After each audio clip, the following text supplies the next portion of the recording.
Hey, it's me, Bob Jokel with Hunt Real Estate. Well, it's going to be that time when people are thinking about getting their house ready for the spring market. And if you are thinking about putting your house on the market this spring, now's the time to start planning and the time to start preparing. But I just want to throw a little something at you.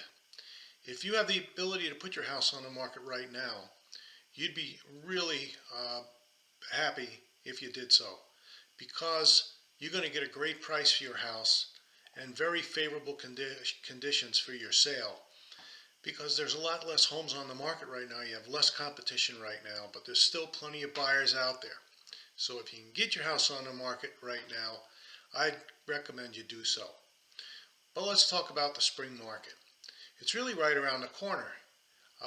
Here we are, the end of January, and we're only about 8 weeks, 9 weeks away from the spring, and that's when everybody puts their house on the market in this town. So that's when you're going to have the most competition. There'll be the most buyers out there probably as well. There's a number of reasons for that, but it's going to take you a little while to really prepare your house for market, because you want your house to show its best. Now, with snow on the ground and sub-freezing temperatures, the outside projects probably aren't going to get done right now, but it's a great time to work on your interior projects. And there's a number of things you can do that really won't cost you very much, if anything. And there might be a few other things that you will have to do in order to maximize the sale price you're going to get for your home. So the first thing I would tell you is consult with a real estate professional like me. If you're thinking about putting your house on the market now or in the spring, please reach out to me and let's get together. But let's talk about preparing your house for the spring market. And what do you need to do? Well, the first thing you're going to need to do always when you put your house on you're going to put your house on the market, is declutter and depersonalize your house. You want to get all the clutter away, get it out of the rooms, because a cluttered room looks small. And you want to get the family pictures out of the way too. You don't want it to look like your home sweet home. You want the buyers, when they look at the house, potential buyers, to picture themselves in the house as their home sweet home. So get all those personalized, get those personal family pictures and anything like that, put them away. The second thing you want to do is you want to make sure that the house is squeaky clean when you start showing the house. And I mean squeaky clean. And if you can't do it yourself, hire somebody to come in and clean the house, because obviously the cleaner the house is, the better it's going to show. And when I talk about a deep clean, I'm talking about cleaning all of the appliances. Your cooktops, you want them to be very clean. Your oven, if I had a nickel for every time I showed a house to a buyer and they opened up the oven and it was filthy, that's a big turnoff. So you want to get the appliances clean, get the oven clean, clean out the refrigerator, make sure it's spotless on the inside and it smells nice. Get those ceiling fans clean. The amount of dust, especially during the winter when you have the heat blowing around, uh, the amount of dust that collects on ceiling fans is amazing. So you want to get those taken care of. Your kitchen and bathroom cabinets and drawers, you want them to be spotless. And so you want to take everything out, you want to clean them, and then you can put your china and all, your cups and glasses and all that good stuff back. But you want those to be really clean, because it's really important when people are looking at your house. Uh, Now, as far as paint is concerned, you might need to paint a few rooms. Depends on how tired the paint is in your house. At the very least, you may want to paint the trim and the molding along the floor. If you have kids and you have pets and you have a lot of traffic in your house, you take a good look at everything. Take a look at the molding. Take a look at the walls from the light switches down to the floor. That's where all the nicks and marks and everything wind up, and fingerprints and all that good stuff. So check it out. It doesn't cost much to paint the trim and paint the moldings. Uh, just get it done. And you also want to make sure that all of your switches and outlets have switch plates on them. You don't want any open light switches or outlet there. It looks lousy, and it's not safe. And it's very, very inexpensive to go to the hardware store and get some switch plates, put them on your switches and your outlets. You want to freshen up your bathrooms. Check your tubs and your showers to make sure that the caulking around the base of the tub and the floor, the tub and the floor, the shower and the floor, the tub and the surround, or the tub and the tile, make sure that caulking is clean and bright. And if it's not very expensive, again, to go to a hardware store and get a tube of silicone caulking and freshen up the caulking in your bathroom. It doesn't cost very much. If you have tile, you may want to freshen up the grout. If the grout's dirty and you can't get it clean, just put some new grout over it. It'll look great, and it's not very expensive. How's your flooring? Do you have any carpets that are worn or need to be stretched, need to be cleaned? You want to get those carpets taken care of before you start showing the house. So if all they need is a cleaning, hire somebody to come in and do a good cleaning. If they need to be stretched, to hire a carpet guy to come in and stretch the carpets. They'll look a lot better.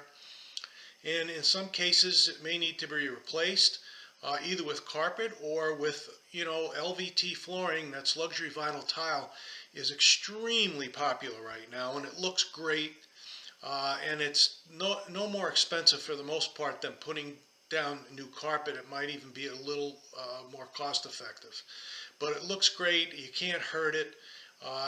New homes that are being built right now, $600,000-$700,000 homes, they're using the LVT flooring in those homes. So it's not the old Pergo that look like crap after a while. This stuff is really, really good, and you might want to consider it. You want to weed out your closets. If your closets are packed with stuff, you want to take out your spring clothes, put them away, and so that the closets look bigger and more organized. There's nothing worse than opening up a closet door and having stuff fall out on a person when they're looking at a house. Replace any burnt out or dim light bulbs. Really important. Turn all the lights on in the house, walk through the house, just make sure that there's no burnout bulbs, and if there's some that are dim, replace them, because a dark room looks small, and you want your house to be light and bright when people are looking at your house. Make sure your basement is orderly. If you don't have a finished basement, make sure things are organized and put away. Make sure if you have a basement laundry that it's easily accessible and it's nice and clean. Really, really important.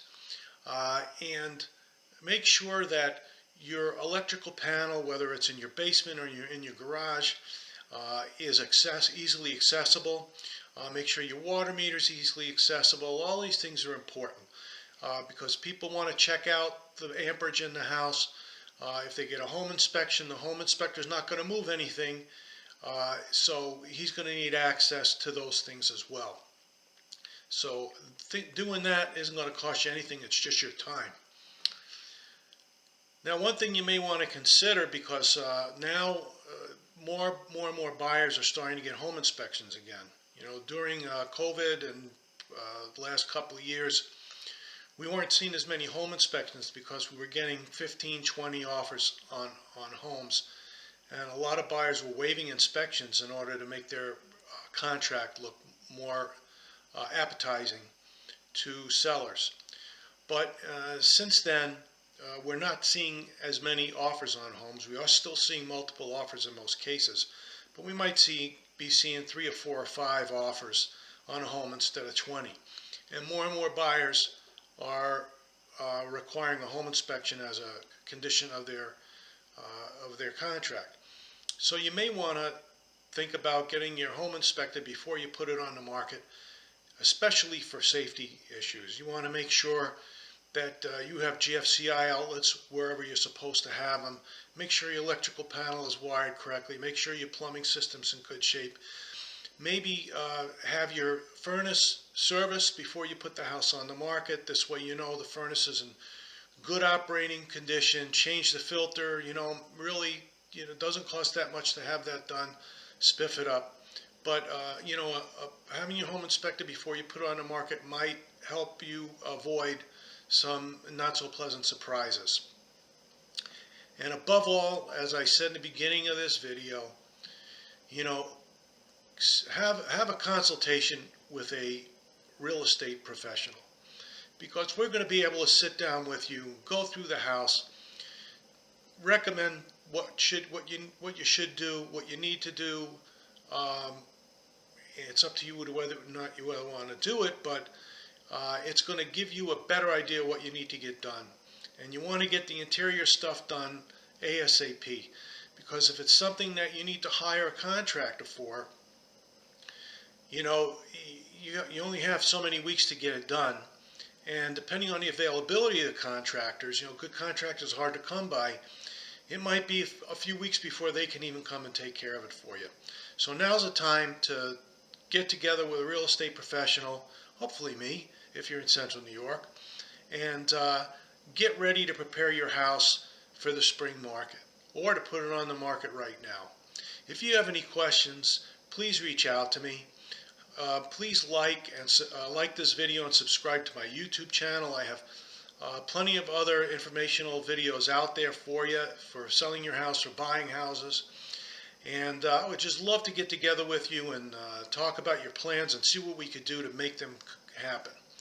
So once again, I hope you're having a great day, and I hope to hear from you.